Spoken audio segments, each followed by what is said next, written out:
Have you ever wondered why convenience has silently become the most expensive habit in your entire life? Picture this. It's a random Tuesday evening, somewhere around 6:30, and you've just walked through your front door after an exhausting day.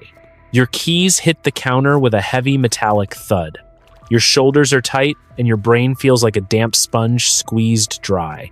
You're experiencing a deep, cellular level of decision fatigue. Every ounce of your willpower has been spent navigating the friction of modern life. You take off your shoes and walk into the kitchen. The fluorescent light of the refrigerator clicks on as you pull open the door. Inside, there's food you bought with your hard-earned money just 3 days ago. There's chicken to be cooked and vegetables to be chopped. On a normal weekend morning, this fridge looks like a landscape of possibility. But tonight, looking at those raw ingredients feels like staring at a mountain you're forced to climb with no equipment. The thought of taking out a cutting board and standing over a hot stove is physically repulsive. It isn't that you can't cook, it's that transitioning from the stress of the workday into the labor of preparing a meal feels like an impossible hurdle. You close the refrigerator door with a heavy sigh. Almost unconsciously, your hand slips into your pocket and pulls out your phone. Your thumb hovers over a brightly colored app icon, a digital gateway promising to solve all your immediate problems with zero effort. You open the delivery app. The interface is smooth, frictionless, and perfectly designed to bypass rational financial thought. You scroll past pictures of glistening burgers and comforting bowls of noodles. Within 90 seconds, you've made your choice. You aren't just choosing dinner. You're buying back 30 minutes of peace. You tap a few buttons, and a subtotal appears. The food itself costs $20. But then the invisible machinery of the app kicks in. There's a delivery fee, there's a service fee, there's a small order fee, there's a suggested tip that defaults to 20%. By the time you reach the checkout screen, that $20 meal has magically transformed into $38. You stare at the number for a fleeting second. A tiny voice in your head whispers that this is absurd, especially when you've got a fridge full of groceries slowly going bad just 5 feet away. But the fatigue speaks louder. The fatigue tells you that you worked hard today and deserve a break. It tells you this is just a one-time treat, even though you did the exact same thing last Thursday. So you press the button to confirm the order. An animation plays, celebrating your purchase. The dopamine hits your brain almost instantly. The problem is solved. You don't have to cook, and you can finally collapse onto the couch. For the next 40 minutes, you track a little digital car moving across a map.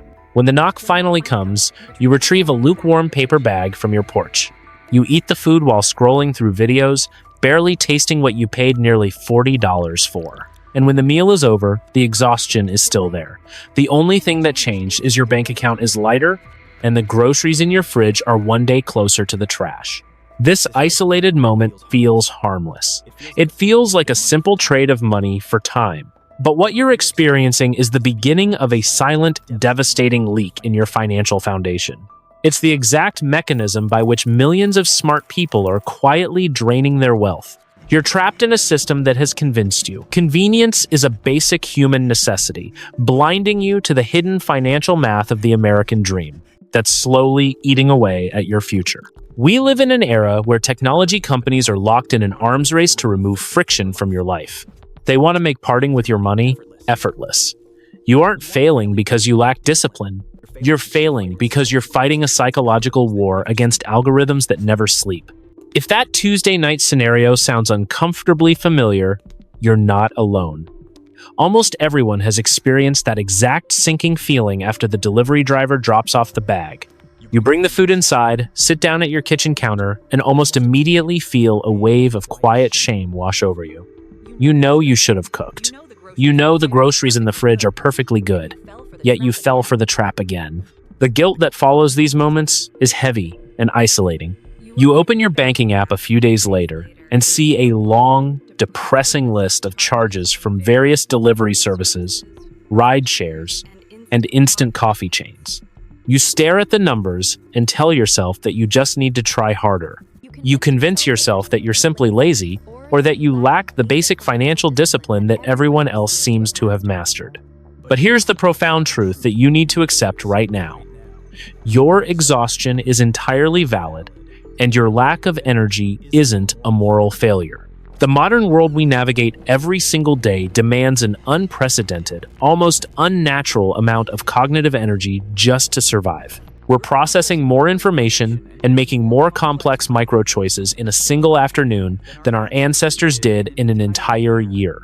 Think about what your brain goes through on a typical workday. From the moment your alarm goes off, you're making an endless stream of decisions. You're managing complex projects, navigating tricky office politics, answering hundreds of emails, and constantly pivoting between different tasks. Your brain is essentially running a high-stakes marathon every single day from 9 to 5. By the time the sun starts to set and you finally clock out, your cognitive reservoir is completely empty. Psychologists call this state decision fatigue. It's a biological reality where the neural pathways responsible for impulse control and rational thinking are literally depleted of energy. You're running on fumes, and your brain is desperately searching for the easiest possible path to comfort and rest. This biological vulnerability is exactly where the convenience trap snaps shut. The modern tech industry doesn't actually sell hot meals, or quick groceries, or fast rides. They're selling temporary, instant relief from your profound cognitive overload.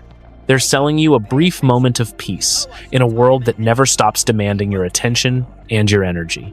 These companies have effectively weaponized your daily fatigue. They understand human behavior better than we understand ourselves.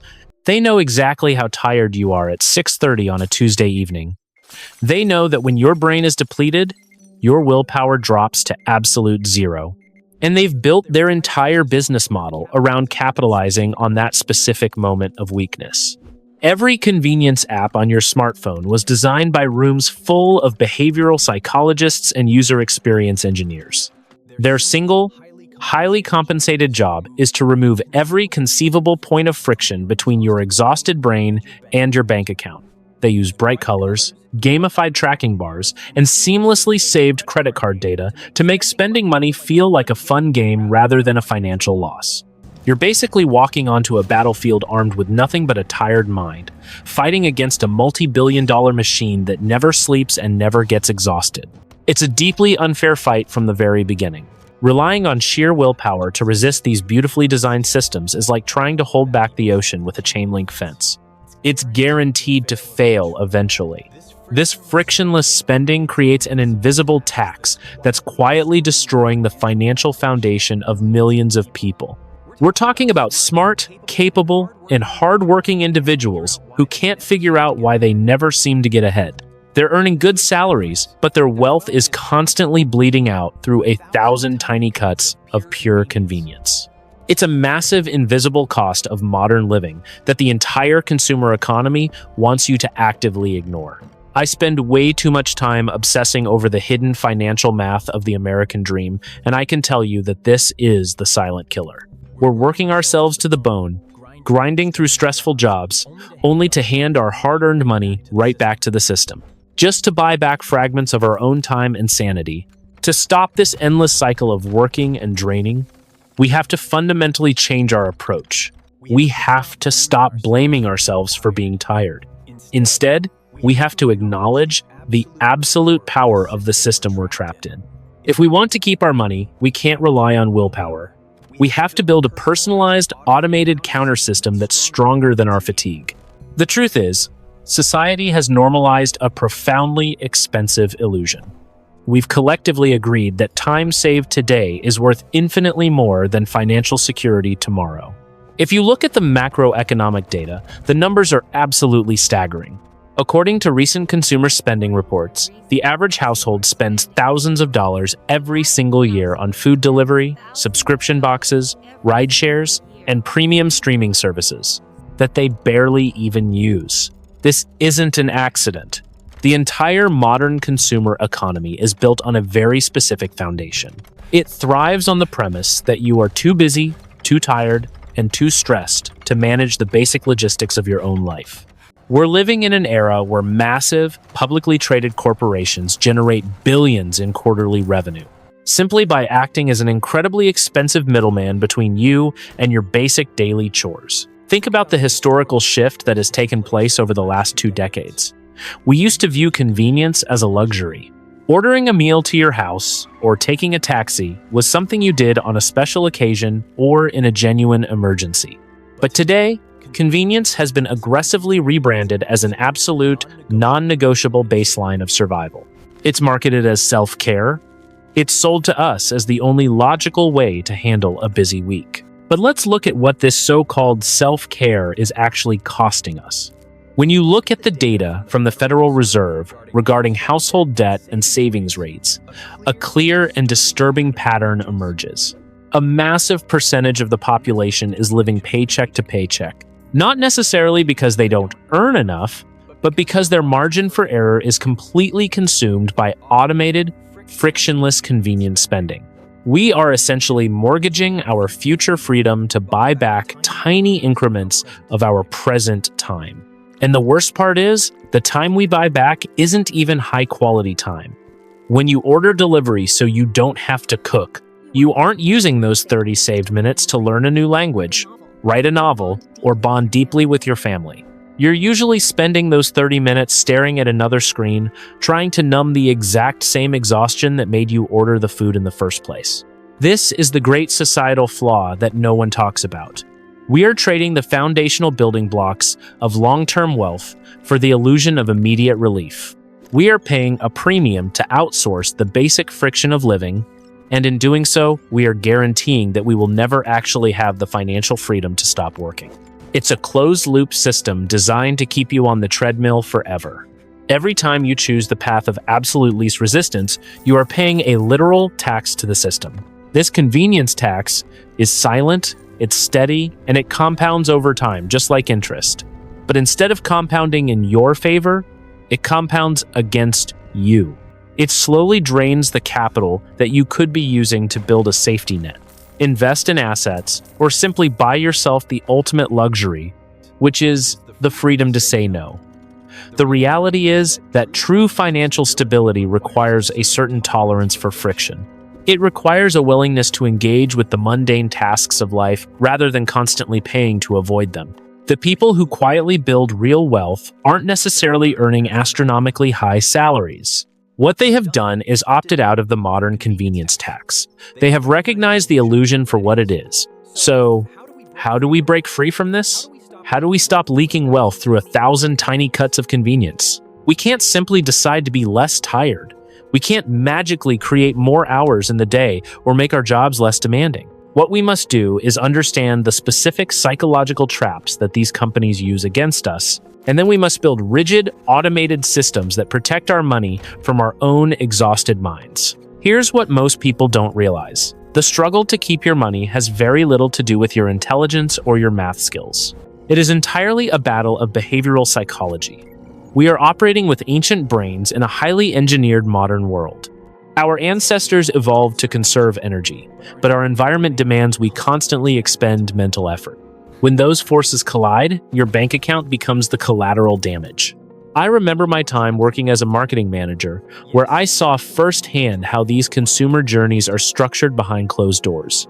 The primary objective is never just to sell you a product. The goal is to make the act of purchasing completely invisible. Every color choice, button placement, and simplified checkout screen is heavily tested to ensure you never pause to reflect. The architecture is built to bypass your logical brain and appeal directly to your tired instincts. One of the most powerful psychological forces working against you is mental accounting. This is how our brains subconsciously categorize and treat different types of money. When you hold physical cash, your brain understands its value. It feels like a finite resource. But when your money is just a digital number sitting in an app, your brain treats it like monopoly money.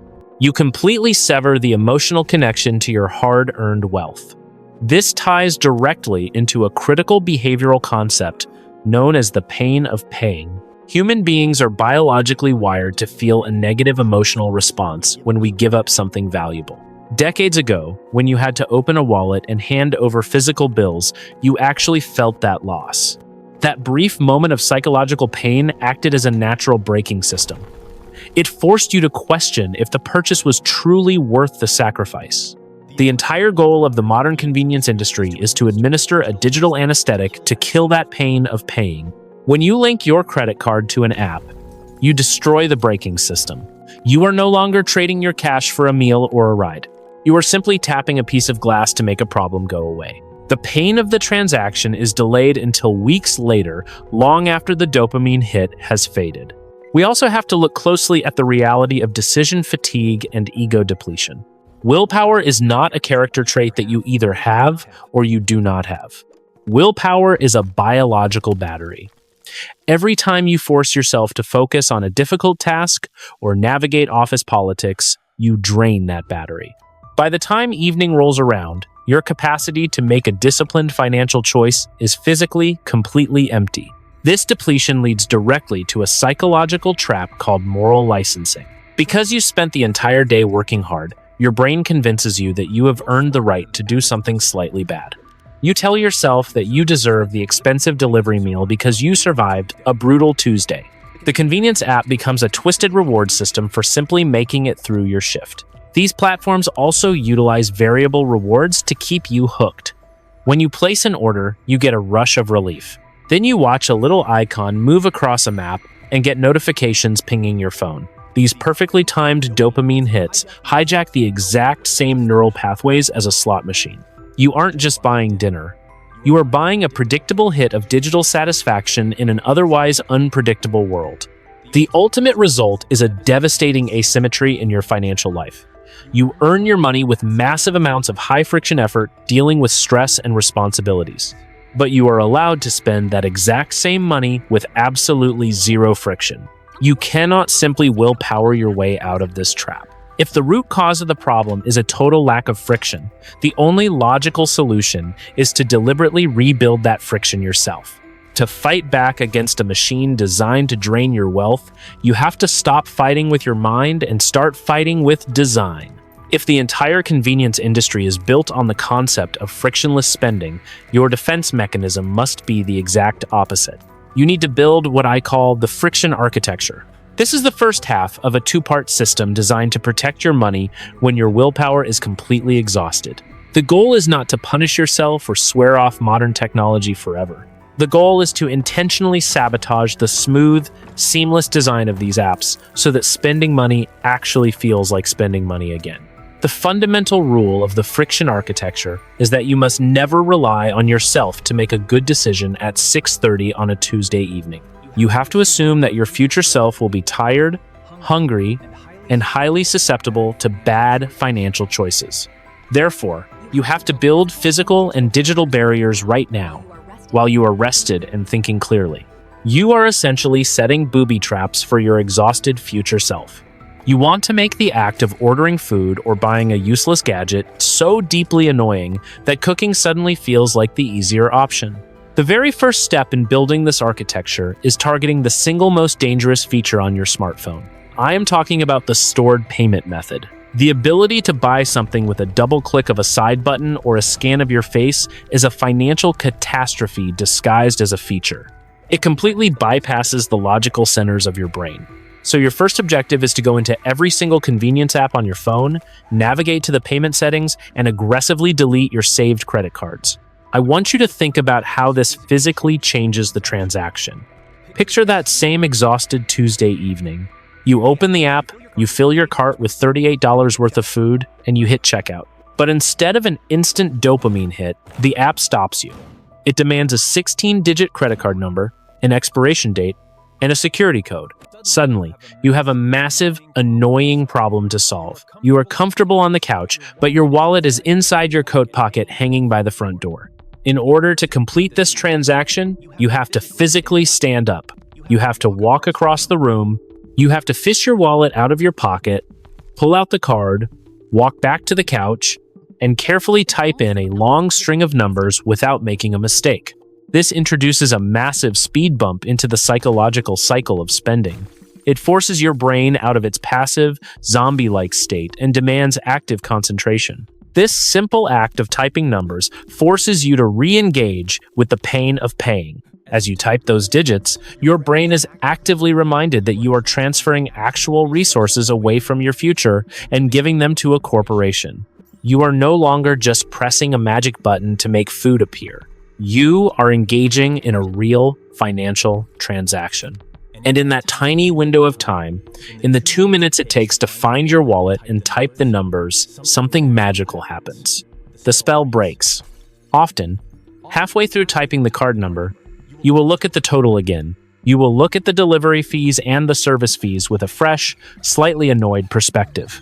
And a lot of the time, you will just sigh, put the card back in your wallet, and walk into the kitchen to make a sandwich. You didn't rely on willpower to save that $38. You relied on pure, manufactured laziness. You made the bad habit harder to execute than the good habit.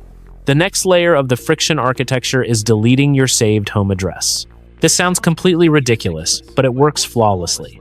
When an app already knows exactly where you live, the barrier to entry is zero. By deleting your address, you force yourself to manually type out your street name, your city, and your zip code every single time you want something delivered. It is just one more tiny layer of annoyance standing between your impulse and your bank account. Finally, you have to change the physical landscape of your phone screen. These apps are designed with bright, highly visible icons that act as constant visual triggers. When you unlock your phone to check a text message, your eye catches the bright red or green logo, and suddenly you are thinking about takeout. You need to take every convenience app, every delivery service, and every digital storefront, and bury them. You drag them off your home screen. You put them into a folder. You drag that folder to the third or fourth page of your phone, and you name that folder something deeply unappealing, like Wealth Drainers or The Trap. Out of sight truly means out of mind. If you want to use the app, you have to actively search for it. You have to swipe multiple times and open a folder that reminds you exactly what you are about to do. This entire architecture is designed to make you profoundly annoyed. That is the entire point of the system. Annoyance is the emotion that will protect your future wealth. If you genuinely want to order a pizza on a Friday night to celebrate a big win at work, typing in your credit card number will not stop you. You will gladly do the work because the purchase is intentional. But if you are just bored, tired, and looking for a quick dopamine hit, this friction will save you thousands of dollars a year. Once you have built your friction architecture and made it incredibly annoying to spend money on a whim, you have successfully set up your defense. But defense alone will not build wealth. You also need an offensive strategy. You need a system that fundamentally changes how your brain processes the concept of convenience. You have to take this vague, endless stream of digital transactions and force it into the cold, hard light of reality. This brings us to the second half of the system. If you want to truly understand the hidden financial math of the American dream, you cannot look at your spending on a daily or weekly basis. When you look at a $5 coffee or a $20 delivery fee in isolation, your brain easily writes it off as a harmless rounding error. It feels like nothing. But the entire convenience industry relies on the fact that you will never zoom out and look at the macro picture. They are betting everything on your refusal to do the math. The turning point for most people happens in a very specific, often uncomfortable moment. It happens when you finally sit down at your computer and open a blank spreadsheet. You decide, usually after a moment of intense frustration, that you need to see exactly where all your money has gone over the past 12 months. You stop relying on the colorful, sanitized pie charts that your banking app provides, and you start typing the raw numbers into those little rectangular cells yourself. When you manually input an entire year of convenience spending into a spreadsheet, the emotional impact is devastating. You sum up that one specific column, the column dedicated to ride shares, meal deliveries, and quick coffees, and you stare at a number that makes your stomach drop. You suddenly realize that you did not just buy a few convenient meals. You spent the equivalent of a luxury vacation or a massive investment deposit just to avoid washing dishes and walking a few blocks. This is the exact moment you transition from feeling guilty to feeling angry. And anger is a fantastic catalyst for building a better system. The solution is not to swear off convenience entirely, because absolute deprivation always leads to an eventual binge. The solution is to create what I call the pre-funded boundary. You take that blank spreadsheet and you turn it from a historical record of your failures into a forward-looking map of your absolute limits. Here is exactly how the pre-funded boundary works. Before the first day of the month even begins, you decide on a hard, non-negotiable cash limit for all convenience spending. Let us say you choose $100. That number goes at the very top of your spreadsheet. This is not a rough goal or a loose guideline. This is a finite reservoir of resources. Once that reservoir is empty, the convenience tap is completely shut off until the first day of the next month. The rule is brutally simple. Every single time you decide to bypass your friction architecture and buy convenience, you must open that spreadsheet and deduct the amount immediately. You do not wait until the end of the week. You do not wait until the transaction clears your bank. If you spend $18 on a quick lunch, you open the spreadsheet on your phone while you are eating that lunch, and you change your available balance from $100 down to $82. This simple act of subtraction fundamentally alters your relationship with your money. You are bringing the pain of paying back into the digital world. By forcing yourself to watch the number drop in real time, you are actively reminding your brain that this resource is disappearing. You are no longer swiping a magical card that delays the consequence. You are watching your own self-imposed safety net shrink right before your eyes. When you inevitably hit zero on the 17th or 18th day of the month, the true test of the system begins. Your brain will try to negotiate. It will tell you that you can borrow a little bit from next month, or that you had a particularly hard week and deserve an exception. But the spreadsheet does not care about your hard week. The spreadsheet is a cold, emotionless boundary. If the number is zero, you are cooking your own dinner. You are walking in the rain. You are making coffee at home. Relying on this rigid ledger is infinitely easier than relying on willpower. When you are standing in your kitchen at 6:30 on a Tuesday night, exhausted and tempted to order food, you do not have to have an internal debate about your values or your goals. You simply check the math. If you only have $12 left in the convenience budget for the month, the decision is already made for you. The spreadsheet says no, which relieves you of the burden of having to say no to yourself. Over time, a fascinating behavioral shift occurs. Because you know the budget is strictly capped, you actually start hoarding it. You look at a $40 delivery fee and you realize it would consume almost half of your entire monthly allowance in a single night. Suddenly, that lukewarm food does not seem worth the massive mathematical sacrifice. You start saving your convenience budget for things that actually matter, and you finally stop leaking your wealth into the pockets of technology companies. To truly grasp the gravity of this system, we have to pull back the curtain and examine the raw numbers. The hidden financial math of the American dream is not just about massive, life-altering transactions like signing a 30-year mortgage. It is fundamentally about the daily, microscopic leaks in your cash flow. We vastly underestimate what those small leaks do over a long period of time. To understand why stopping this habit is so critical, we need to walk slowly through an undeniable mathematical reality. Let us build a scenario based on average consumer habits. Imagine that through a combination of food delivery markups, ride shares you did not strictly need, and purely convenient impulse buys, you are wasting roughly $20 a day. In the context of a professional salary, $20 feels completely insignificant. It feels like the price of admission for living in the modern world. You barely notice it leaving your checking account. But when you add up that $20 over a standard 30-day month, it becomes $600. Suddenly, the number starts to carry some real weight. $600 a month is a significant car payment. It is a massive chunk of rent. For someone working as a marketing manager or a mid-level executive, it is still a manageable expense, but it is undeniably a large one. Yet, because it bleeds out in $10 and $20 increments, the pain of paying is totally bypassed. If you let that unmonitored habit run for a single year, you have spent $7,200 strictly on the premium of convenience. Just sit with that number for a second. You spent over $7,000 not on actual food or valuable goods, but on the delivery fees, the service charges, and the invisible markups designed to save you 30 minutes here and there. You have paid a massive tax simply for being exhausted. Now, I want you to imagine an alternate timeline for your financial life. History is full of powerful empires that did not collapse from sudden invasions, but rather slowly bled out from overextended supply lines and invisible internal costs. Your personal wealth operates on the exact same principle. What happens if you stop the bleed? What happens if you use the friction architecture and the pre-funded spreadsheet to capture that $600 every month and deploy it into a basic investment account instead? Let us assume you take that $600 and automate it into a broad market index fund, like the S&P 500. Historically, the stock market returns an average of around 8% per year over the long term.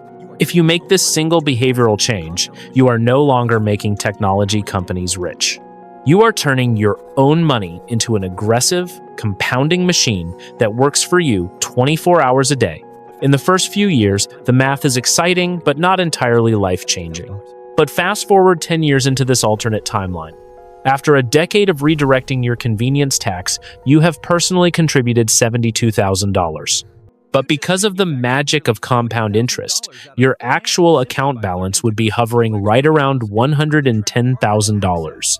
You just manufactured nearly $40,000 out of thin air, simply by learning to cook a few extra meals and making the trap harder to access. Think about the psychological power of having $110,000 sitting in a liquid investment account. That is not just money, that is leverage. That is the ability to walk away from a toxic job without panicking. It is the ability to cover a massive medical emergency without going into debt. You have bought yourself an entire year of absolute freedom simply by refusing to pay the convenience tax. But the real magic of compound interest happens when you stretch the timeline even further. If you maintain this friction system for 20 years, the curve goes completely exponential. You have contributed a total of $144,000. But your account balance is now sitting at roughly $350,000.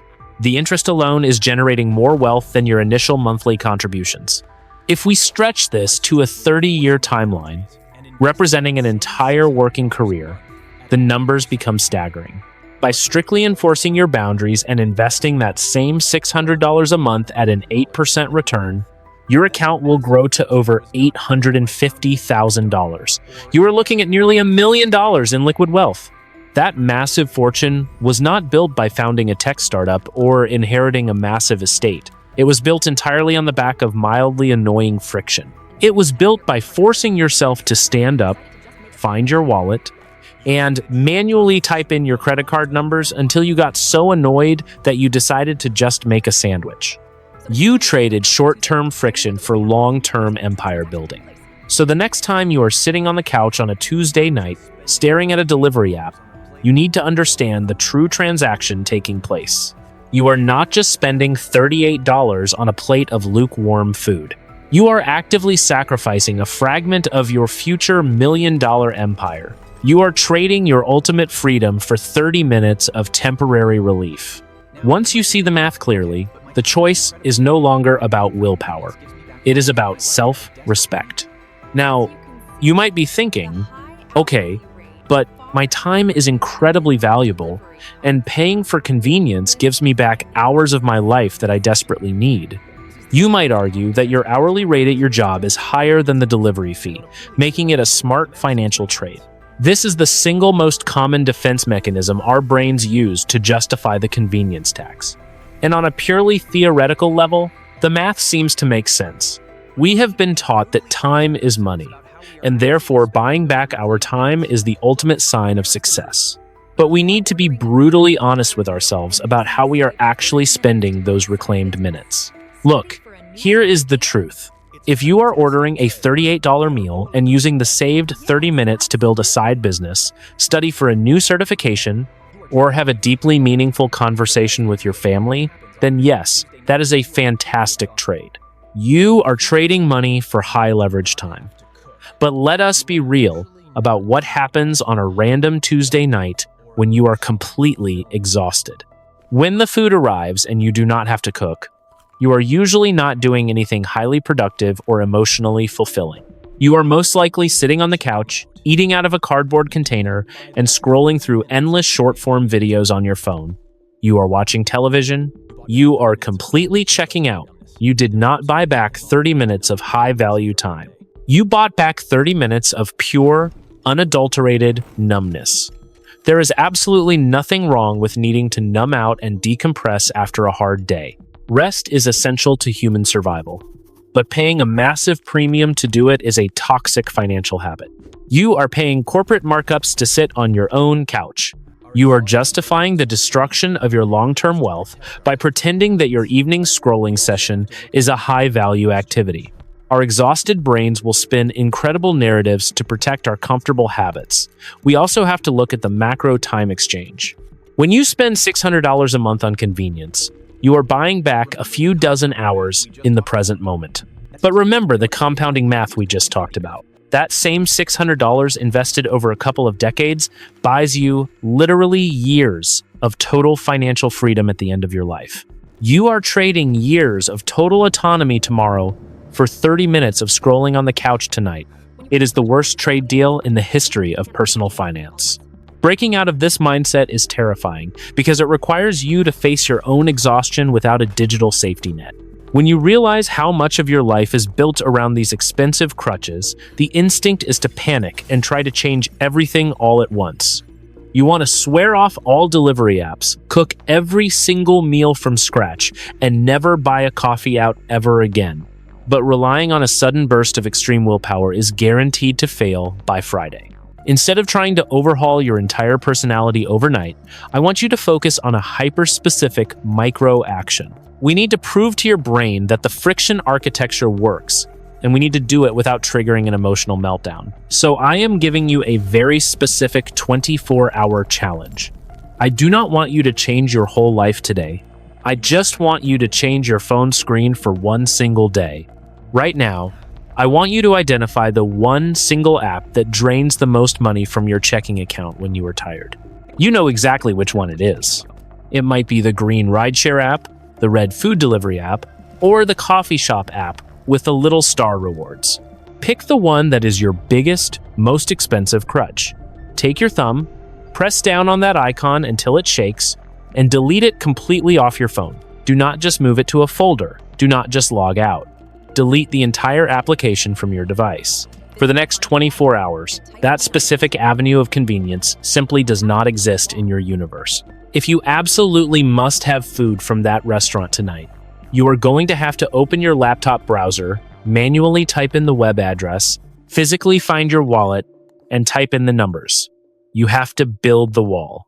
Tonight, when that familiar wave of exhaustion hits you at 6:30, your muscle memory is going to betray you. Your thumb is going to automatically swipe to the spot where that app used to live. And when it is not there, you are going to feel a tiny spike of frustration. Lean into that frustration. Let yourself be annoyed. That momentary annoyance is the exact feeling of you taking your power back from the algorithm. You are going to survive the night without it.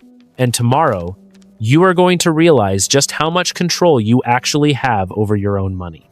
We began this journey by looking at convenience as a hidden tax that slowly drains the financial foundation of hardworking people. But as we reach the end of this systemic shift, we need to redefine what convenience actually means. The consumer economy has tricked us into believing that convenience is defined by an absolute lack of friction. They want you to believe that true luxury is pressing a piece of glass and having your immediate desire fulfilled 30 minutes later. But that is a hollow, fragile definition of luxury. True convenience, the kind that actually transforms the trajectory of your life, is not about having a lukewarm meal delivered to your front porch. True convenience is having the profound, unshakable financial autonomy to not worry about the cost of living at all. When you are living paycheck to paycheck, drained by 1,000 tiny invisible taxes, every minor bump in the road is a full-blown crisis. But when you have built a massive financial buffer by aggressively protecting your resources, those exact same problems are just minor administrative tasks. That is real convenience. The entire machinery of modern society is deliberately designed to keep you sprinting on an endless, exhausting treadmill. The system actually needs you to be perpetually tired. It requires your biological and cognitive exhaustion so that you will gladly hand your hard-earned paycheck right back to the very corporations that drained your energy in the first place. You work to earn money, you get exhausted from the work, and then you spend the money you just earned to buy a brief moment of relief from the exhaustion. Stepping off that treadmill requires a radical shift in your perspective. It requires you to stop viewing your money as a disposable tool used to buy temporary, fleeting relief from a stressful life. Instead, you have to start viewing your money as the ultimate raw material required to build a life that you do not desperately need temporary relief from. Every dollar you protect from the convenience tax is a solid brick in the fortress of your future autonomy. Every single time you choose to embrace a little bit of friction, you are actively changing your financial destiny.